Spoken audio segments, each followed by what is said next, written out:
नमस्ते बच्चों, आज हम आपका चैप्टर करेंगे इंग्लिश का चैप्टर है आपका ये अराउंड द वर्ल्ड। और ये इसमें हम जो जो चीज़ें ज़रूरी लगती है और जो जो चीज़ें हमें समझनी चाहिए वो हम सब इसमें करेंगे। तो चलिए इसे हम पढ़ना आपका चालू करते हैं। पहले इसको फाइल को हम खोलते हैं। रुकिए एक बार, around the world.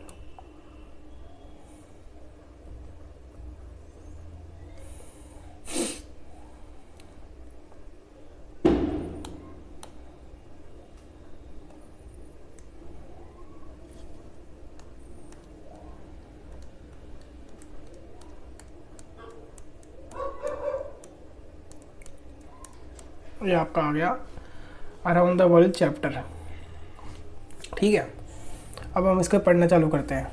Around the world मतलब होता है, अराउंड द वर्ल्ड मतलब दुनिया के, पूरे दुनिया के हर तरफ। अराउंड द वर्ल्ड दुनिया के इर्द गिर्द घूमना, दुनिया में घूमना, इसका मतलब ये होता है। तो अब चालू करते हैं। ये क्लाउड में पढ़ते हैं क्या लिखा हुआ है। Which is the most interesting place you have visited. ऐसी सबसे ज़्यादा कौन सी इंटरेस्टिंग जगह है, रोमांचक जगह है जहाँ पर आप गए थे।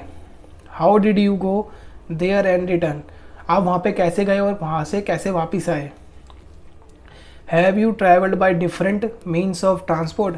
क्या आपने बहुत सारे अलग अलग ट्रांसपोर्ट यूज़ करे थे क्या, मतलब गाड़ी, बाइक या फिर ट्रेन वैसे। Is there a mode of transport that you would like to use. क्या ऐसा कोई मोड ऑफ ट्रांसपोर्ट है, कोई ऐसा साधन है जो आप इस्तेमाल करना चाहोगे। तो ये इसने हमसे कुछ स्टार्टिंग में क्वेश्चंस पूछे हैं। ये आपको एक ट्रेन दिख रही होगी यहाँ पे, है ना। अभी हम आगे अपना चैप्टर पढ़ना चालू करते हैं। और ये चैप्टर के बारे में हमें कुछ चीज़ बता रखी है कि चैप्टर किस चीज़ के बारे में है। Mister Phileas Fogg lays a bet with some of his friends to go around the world in 80 days. एक व्यक्ति है मिसिस फिलियस फॉग नाम के, उन्होंने अपने दोस्तों से शर्त लगाई है। बेट माने होता है शर्त लगाना। उन्होंने अपने दोस्तों से शर्त लगाई है कि वो पूरी दुनिया का चक्कर लगा लेंगे, एक अराउंड द वर्ल्ड पूरा चक्कर दुनिया घूम लेंगे। कितने दिनों में? 80 दिनों में। This is the story of how he travelled with his companion Passepartout. ये एक उनका कंपेनियन है, साथी है, पैसे पार्ट आउट, जो उनके साथ दुनिया का चक्कर लगाएगा। उसके हमें चैप्टर के बारे में थोड़ी थोड़ी बातें बता दी है इन्होंने। अब इन्होंने एक बहुत बड़ी कहानी थी होगी, तो उस कहानी में से कुछ थोड़ा सा पार्ट लिया है जो हमारी एक इन्होंने चैप्टर बना दिया है। तो जो हमें दिया गया हम वो पढ़ना चालू करते हैं। That evening they were on the train from San Francisco to न्यूयॉर्क। एक शाम की बात है कि वो ट्रेन में थे, ट्रेन जा रही थी सैन फ्रांसिस्को से New York. Which was 3786 miles away, जो कि 3786 माइल्स अवे था। In 7 days the train would take them from the Pacific to the Atlantic ocean. और बता रखा है 7 दिनों में, 7 days में जो ट्रेन है would take them from Pacific से अटलांटिक ओशन तक वो ट्रेन ले जाती है 7 दिनों में। The train steamed through California at full speed. जो ट्रेन है पूरी स्पीड में कैलिफोर्निया से चली। It crossed steep mountain slopes. वो काफ़ी ऊंचे ऊंचे पहाड़ों से होती हुई गई। उसने बहुत बड़े बड़े ऊंचे ऊंचे पहाड़ पार करे। डीप कैनियंस, बहुत सारी खाई होती है, उन्हें पार करा। And hair raising curves moving through a few tunnels and bridges. और बहुत सारे कर्व वाले टनल और ब्रिजेस पार करे।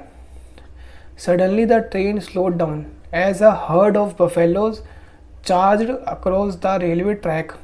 सडनली क्या हुआ, एकदम से ट्रेन की पटरी पर बहुत से एक बफेलो का हर्ड आ गया, झुंड आ गया, जो रेलवे ट्रैक पार कर रहा था।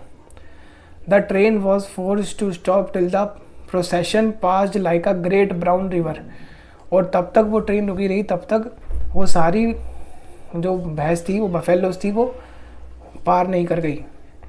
The herd took a full 3 hours to cross the tracks. जो पूरा जो बफेलो का हर्ड था, झुंड था, उन्होंने पूरे 3 घंटे लिए रेलवे ट्रैक क्रॉस करने के लिए। Night had fallen by the time the train could move again. अब वो रात हो गई थी जैसे उन्होंने बताया। The night had fallen by the time, रात हो गई थी जब तक उन्होंने बफेलोज ने पूरा रेलवे ट्रैक पार करा, ट्रेन को जाने का रास्ता मिला, तब तक रात हो चुकी थी और ट्रेन अब तभी चल सकती थी जब सुबह हो। The train headed for the steep mountains, और जो ट्रेन था वापस स्टीप होता है खड़ी मतलब ऊंचे ऊंचे पहाड़ की तरफ फिर वो ट्रेन चल दी। This was the most difficult part of the journey, और ये सबसे मुश्किल पार्ट था जर्नी का, with its winding roads. They pass the highest point of their journey, उन्होंने अपनी जर्नी का सबसे हाइएस्ट पॉइंट, सबसे ऊंचा पॉइंट पार करा, 7,524 फीट अबव सी लेवल। अब जो हम कुछ किसी चीज़ की भी ऊंचाई नापते हैं वो सी लेवल के उससे नापते हैं, तो इन्होंने सबसे ऊंची जो इनकी जगह थी 7,524 फीट अबव सी लेवल, मतलब सबसे ऊंचा पॉइंट ये पार कर लिया था इन्होंने। इन अ फ्यू आवर्स, कुछ घंटे में, they would be out of the Rocky mountains, और वो थोड़े टाइम में रॉकी माउंटेन्स से निकलने वाले थे। After the passengers had taken their breakfast, the train gave a shrill whistle and braked with a jerk and came to a halt. जैसे ही पैसेंजर ने थोड़े टाइम बाद ब्रेकफास्ट करा, उसके बाद क्या हुआ, ट्रेन ने एक बहुत तेज़ सी सीटी बजाई और वो एकदम से झटके से रुक गई। और पैसे पार्ट आउट, जो उसके साथी था, कैंपेनियन था, a French passenger went to see what the matter was. Passepartout बाहर गया देखने की क्या हो गया। There was nothing to be seen, कुछ दिख नहीं रहा था। The train had halted in the middle of nowhere, train एकदम बीच में रुक गई थी, ना कोई स्टेशन था ना कुछ था, बीच में रुक गई। There was no station in sight, जैसे मैंने बताया कोई भी स्टेशन नहीं था साइड पे, उसको दिख नहीं रहा था। He heard the signal man से, सिग्नल मैन, उसको सिग्नल मैन ने बोलते हुए सुना उसने, the train can't go on, train अब आगे नहीं जा सकती। द ब्रिज नियर मेडिसन बाउ वोंट सपोर्ट द वेट, एक ब्रिज था मेडिसन बाउ के पास में, वो ट्रेन का बोझ नहीं संभाल सकता। It was a suspension bridge and some of its cables were broken, suspension bridge होता है जो कि ब्रिज को रस्सियों से बांधा जाता है, मोटी मोटी लोहे की रस्सियाँ होती हैं, उनसे उस ब्रिज को बांधा जाता है और उसको बनाया जाता है। पर वो जो ब्रिज था उसकी बहुत सारी cables, some cables were broken, कुछ केबल्स उसकी टूटी हुई थी। The driver of the train said, जो ट्रेन का ड्राइवर था वो बोला, perhaps there is a chance of getting across the bridge by letting the train proceed at maximum speed. जो ट्रेन का ड्राइवर था उसने बोला कि एक चांस है कि हम क्या कर सकते हैं, ट्रेन को उसकी फुल स्पीड पे चलाएंगे तो हो सकता है ट्रेन ब्रिज को क्रॉस कर ले। ऑल अबोर्ड, ऑल अबोर्ड का मतलब होता है सब ट्रेन में चढ़ जाओ। सेट द कंडक्टर, कंडक्टर ने बोला। The passengers got on the train, passenger train में चढ़ गए। And the driver reverse the train for nearly a mile, और जो ड्राइवर था उसने ट्रेन को थोड़ा सा पीछे लिया, एक लगभग एक माइल के आसपास। माइल भी जैसे आपकी किलोमीटर एक यूनिट होती है ना डिस्टेंस नापने की, तो वैसे ही माइल होती है। तो ट्रेन ड्राइवर ने 1 माइल ट्रेन पीछे ली ताकि वो स्पीड से आ सके। Then he gave another whistle, उसने एक और सीटी बजाई। The train began to move forward, train ने आगे चलना चालू करा, सो फास्ट, बहुत तेज़, दैट इट वॉज फ्राइटनिंग, कि इतना मतलब खतरनाक दृश्य था कि ट्रेन अपनी पूरी स्पीड में जा रही है। The passengers had the feeling that the train was not resting on the tracks but was floating through air, और सारे पैसेंजर्स को ऐसा लग रहा था कि जो ट्रेन है वो पटरी पे नहीं चल रही, हवा में उड़ रही है, इतनी तेज ट्रेन चला रहा था उसका driver. As the engine shrieked and the train shuddered they were over the bridge in a flash, और जो इंजन था पूरा एकदम अपनी फुल पावर पे चल रहा था, तो वैसे ही ट्रेन देखते ही देखते ब्रिज को पार कर गई। As soon as they passed over the Madison river the bridge crash down in the raging waters below, और जैसे ही उन्होंने मेडिसन रिवर पार करी, जैसे ही ब्रिज वो ट्रेन पार करे, वैसे ही वो जो ब्रिज था वो नदी में गिर गया। The train continued its course that evening without interruption, और उसके बाद पर वो ट्रेन विदाउट किसी इंटरप्शन, विदाउट किसी प्रॉब्लम के आगे चली। As the train moved forward the next day, जैसे ही ट्रेन अगले दिन चली, it was suddenly attacked by hundreds of Sioux Indians, a tribe of native red Indians. तो अगले दिन क्या हुआ, उन पे उस ट्रेन पे स्विक्स इंडियन जो एक ट्राइबल जाति होती है, जो उन्होंने रेड इंडियंस ने उन पर हमला कर दिया। Many of them appeared from all sides, वो सारे लोग ट्रेन को उन्होंने चारों तरफ से घेर लिया, हर साइड से आ गए।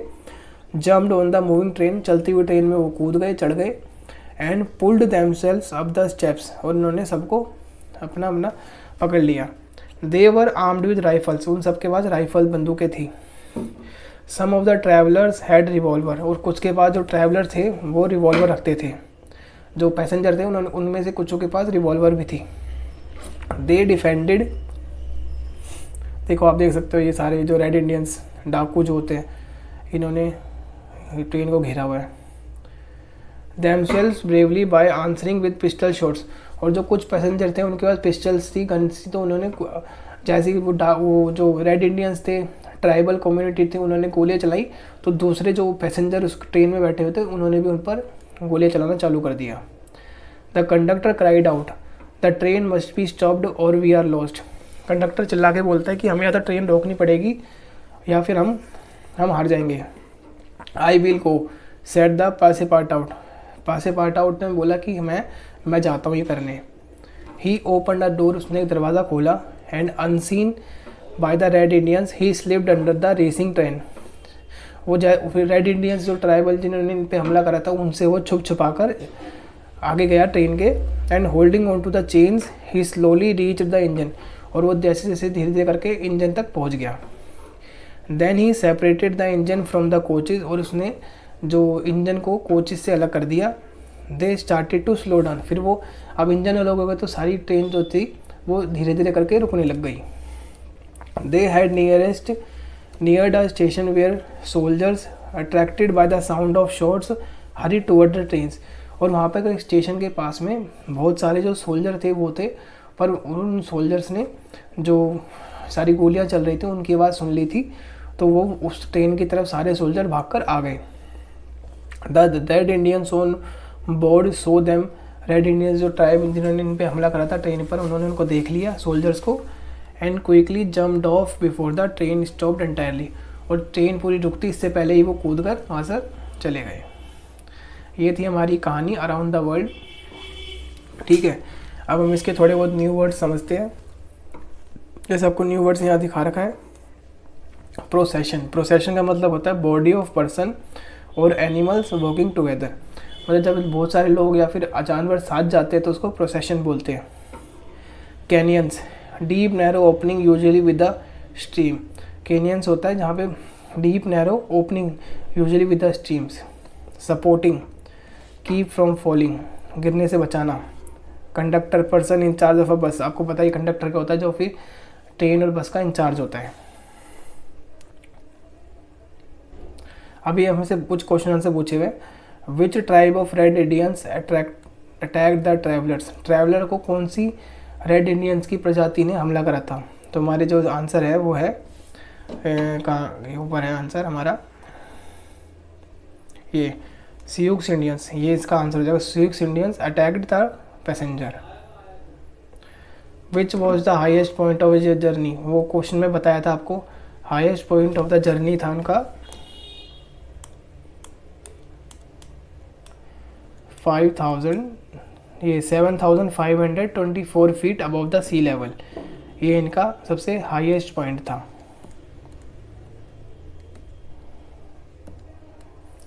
Y did the train stop the first time, पहली बार ट्रेन क्यों रुकी थी? पहली बार ट्रेन इसलिए रुकी थी क्योंकि जब उन्होंने देखा, क्योंकि बफेलोज उनकी ट्रैक पे आ गए थे और बफेलोज को निकलने में 3 घंटे लगे थे, इसलिए उनकी ट्रेन को बफेलोज को जाने के लिए उन्होंने ट्रेन रोकनी पड़ी। How many days would it take for the train to reach New York, New York पहुंचने में कितने दिन लगे थे? क्या बताया उसमें? 7 दिन।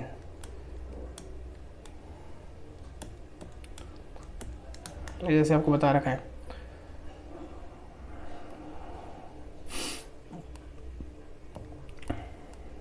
अब हमारा अगला क्वेश्चन है, टिक द करेक्ट आंसर, हमें सही आंसर पर टिक करना है। The first time the train stopped because a herd of buffaloes was passing, एक बफेलो का झुंड सामने ट्रेन के आ गया था। The bridge fail with a crash into the river after the train has pass through, train के जाने के बाद जो ब्रिज था वो गिरा था। ठीक है, ये बेटा आपका चैप्टर था अराउंड द वर्ल्ड, और आई होप आपको ये समझ आया होगा। जिस भी पॉइंट पे आपको चैप्टर नहीं समझ आया आप वीडियो वापस देख सकते हैं, है ना, वो तो आपका कभी भी आप देख लो। और आई होप आपको वीडियो अच्छी लगी हो, है ना, और ऐसे ही पढ़ते रहिए, जीवन में आगे बढ़ते रहिए। धन्यवाद।